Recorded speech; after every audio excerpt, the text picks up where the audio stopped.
लोभ। हर कोई चाहता है कि मुझे और ज़्यादा लाभ हो, और ज़्यादा लाभ हो। आज 5 रुपए कमाए, कल 6 कमाऊँ, आज 10 कमाए, कल 15 कमाऊँ। सब चाहता लाभ हो, सब चाहता लाभ हो, सब चाहता लाभ हो।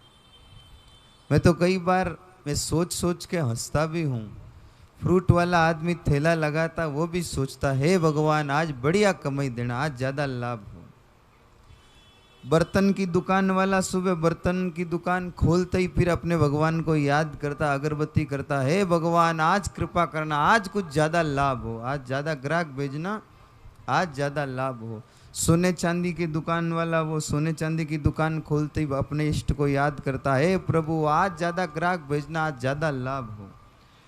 मेडिकल वाले वो भी दुकान खोलकर अपने भगवान को याद करके कहते हैं, हे भगवान आज ज़्यादा लोग गए, आज ज़्यादा दवाइयाँ बिके, आज ज़्यादा लाभ हो। यहाँ तक तो फिर भी ठीक है, 2-4 शहर में ऐसी दुकानें हैं जो अंतिम संस्कार का सामान बेचते हैं, वो भी दुकान खोलते ही, हे प्रभु आज ज़्यादा ग्राहक आए, आज ज़्यादा लाभ हो, आज ज़्यादा लाभ। अब इसका मतलब लोग मरे मरे तभी उसे सामान खरीदेंगे। ये सोचने की बात है, हम कहीं अपने लाभ के लिए किसी दूसरे का अपमान तो नहीं कर रहे हैं। ध्यान दे के सुनना, एक बात मैं आपसे कह रहा हूं। एक गांव था, शहर से काफी दूर था। ध्यान से सुनोगे तो समझ में आएगी। शहर से काफी दूर था, तो लोगों को शहर जाना होता तो काफी दिनों पहले यूं मन में प्लानिंग बनाते कि अब शहर, एक दिन शहर जाना है, सामान लाना, शहर जाना सामान लाना है। तो पति पत्नी दोनों बस में बैठकर शहर को गए। जो भी खरीदारी करनी थी सामान खरीदा, फिर वापस बस में बैठकर रवाना हुए। तो गांव से उनका खेत थोड़ा पहले था, तो उस पति पत्नी के पास सामान भी ज़्यादा था। तो उस आदमी ने बस के कंडक्टर से कहा, भाई साहब आप मुझे गांव के स्टेशन पर उतारोगे, फिर मैं वहाँ से सामान ढोकर अपने खेत, अपनी झोंपड़ी तक आऊँगा, बस उधर से ही निकलती है तो मुझे मेरे खेत के पास उतार दो। कंडक्टर ने कहा, भाई देरी हो रही है, सबको समय पे पहुंचना होता, हमको भी समय पे पहुंचना, पेनल्टी लगती है। बोले भाई साहब मैं फिर सामान लेके आऊँगा, थोड़ी सी कृपा कर दो, थोड़ी सी कृपा कर दो, थोड़ी सी कृपा कर दो। अब उसने ज़्यादा हाथाजोड़ी की तो उस कंडक्टर ने कहा, ठीक है तेरे खेत के पास बस को रोक देंगे। खेत के पास बस को रोका, पति पत्नी दोनों उतरे। अब सामान बहुत ज़्यादा था, बस के ऊपर भी बांध रखा था, वो रस्सियों से खोला, नीचे उतारा। लगभग 5-6 मिनट वहाँ पर बस रुक गई। सामान उतारा, वो अपने घर को रवाना हुए। बस आगे बढ़ी, लगभग 1.5 किलोमीटर आगे बस गई होगी कि ऊपर पहाड़ से एक बहुत बड़ा पत्थर आया। पत्थर बस से टकराया, बस नीचे खाई में गिरी और जितने यात्री थे सब भगवान के प्यारे हो गए। गांव में ये सूचना फैली, सूचना फैलते फैलते उस आदमी के कानों में भी पड़ी। ध्यान दे के सुनिएगा आप लोग। जो ही उसके कानों में पड़ी वो फूट फूट कर रोने लगा। घरवाली ने कहा, आप रो क्यों रहे हो? तब उस आदमी ने कहा, उन सब को मारने का पाप मैंने किया है। घरवाली ने कहा, आपने कैसे पाप किया? आपने तो सही किया, सामान उतार दिया, नहीं तो बाजार से लेके आते, टैक्सी करनी पड़ती, स्टेशन से आराम से खेत के पास उतर गए। तब उस आदमी ने कहा, हमारे उतरने में, सामान को उतारने में लगभग 5 मिनट लगे थे। अगर मैं बस को वहां खड़ी नहीं करवाता तो बस 5 मिनट पहले निकल जाती। पत्थर का तो गिरना ही था, लेकिन बस निकल जाती, फिर पत्थर गिरता। मैंने मेरे स्वार्थ के लिए बस को 5 मिनट रोकवाया और संयोग से पत्थर बस के ऊपर गिरा। मेरे भाई बहन, हालांकि विशेष कोई बात नहीं है, सोचने वाली बात यह है, उस आदमी के चिंतन को सोचो, बस को जाने दो। उस आदमी के चिंतन को सोचो कि मैंने मेरे स्वार्थ के लिए सबका समय लिया और सबको मरना पड़ा। तो अपने ऊपर ये बात लागू करो। आपको लाभ हो, हम भी चाहते हैं, आप भगवान के भक्त हैं, आपको खूब लाभ हो, लेकिन कहीं आप अपने लाभ में कुछ गलत तो नहीं कर रहे?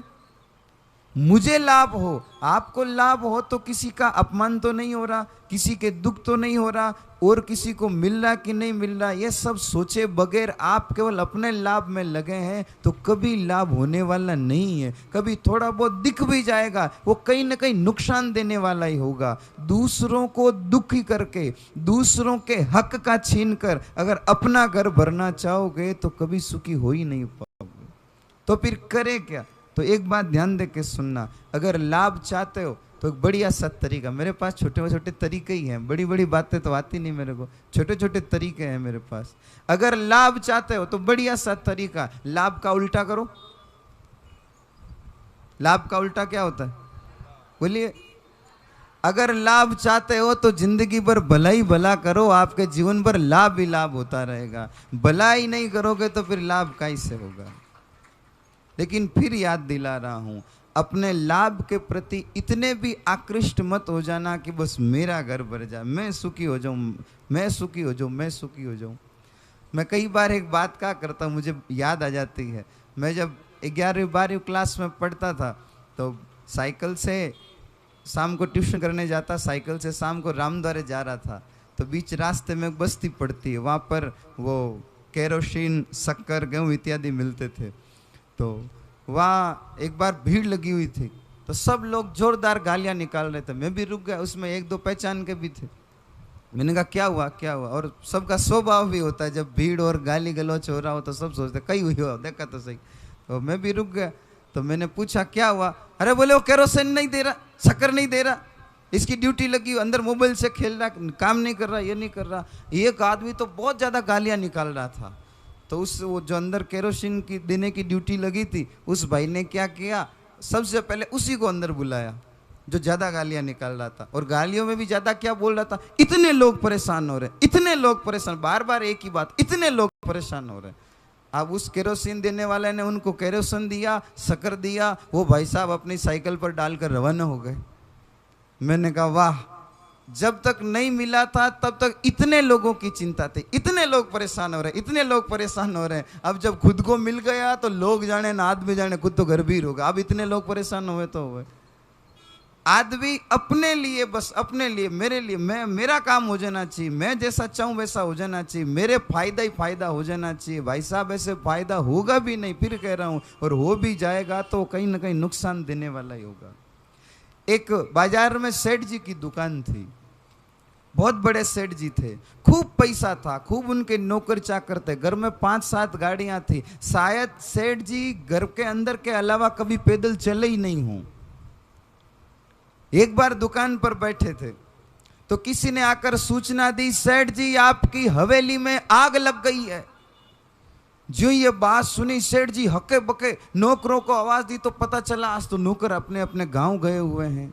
अरे कोई गाड़ी तो होगी, जल्दी से जाऊं, तो गाड़ियां सब इधर उधर माल भेजने के लिए गई हुई है, ना नौकर पास में है ना गाड़ी पास में, क्या करूं क्या करूं? सेठ जी के उतावली लगी, क्या करूं? बेचारा गांव का एक मजदूर कुछ सामान खरीदने के लिए साइकिल लेके आया था। सेठ जी ने कहा भाई साहब तू थोड़ी देर यहाँ बैठ, मेरे को तेरी साइकिल दे। अब सेठ जी जो आज तक कभी साइकिल पर नहीं गए होंगे, वो साइकिल लेकर बड़ी उतावली के साथ जा रहे थे। एक हाथ से घंटी टन टन टन टन बजाए जा रहे हैं, बड़ी उतावली के साथ जा रहे हैं। भाई हवेली में आग लग गई है। सामने से कोई दूसरा आदमी साइकिल लेके आ रहा था, उसने कहा सेठ जी बड़ी उतावली में जा रहे हो, कहाँ जा रहे हो, क्या हुआ? अरे बोले तू मुझे डिस्टर्ब मत कर, मेरे देरी हो रही है, मेरी हवेली में आग लग गई है। उस भाई ने कहा सेठ जी अरे घबराओ मत, आपके घर में नहीं पड़ोसी के घर में लगी है। इतना सुनते ही ब्रेक लगा दी है। जो इतनी देर से अंदर हृदय में धम्मा चौकड़ी मची हुई थी, अरे जल्दी पहुंचना जल्दी पहुंचना जल्दी पहुंचना, खुद की हवेली की आग की सूचना मिली तो दौड़ते हुए जा रहे थे। जो ही पता चला कि पड़ोसी के लगी तो वहीं ब्रेक लग गए। ये नहीं सोचा कि आग जितना नुकसान मेरे घर में कर सकती है उतना उसके घर में भी करती होगी। लेकिन नहीं, ये चिंतन नहीं है। फिर हम सोचते हैं कि हम बहुत आगे बढ़ जाएंगे, हम भगवान के पास चले जाएंगे, हम भगवान के धाम में जाएंगे। कैसे जाओगे भाई? पूज्य महाराज जी कई बार एक बात बताया करते हैं, ये छोटी मोटी चीज़ें तो हमसे ठीक होती नहीं, और इतना बड़ा सोच रहे हो वहाँ जाएंगे, भगवान का विमान आएगा, फला फला फला, ये कुछ भी नहीं है। छोटी छोटी बातें ठीक करो। अच्छा, किसी को फोन लगाते हैं तो कितने नंबर डायल करने पड़ते हैं? पता तो होगा ना, अनपढ़ माता बहने हैंग जाने। अब 10 नंबर लगाने पड़ते, 10 में से अगर एक भी गलत हो तो जिसको लगाना उसको लगेगा। हाँ? भले ही फोन आपके पास 1.5 लाख रुपए का क्यों ना हो, अगर 10 में से एक नंबर भी इधर उधर हो तो जिसको लगाना है उसको नहीं लगेगा। कहाँ लगेगा? रॉन्ग नंबर लगेगा। फिर उठाते ही गालियां निकालेगा, ध्यान से लगाया करो, रॉन्ग नंबर डिस्टर्ब कर दिया, फला पता नहीं क्या क्या बोले।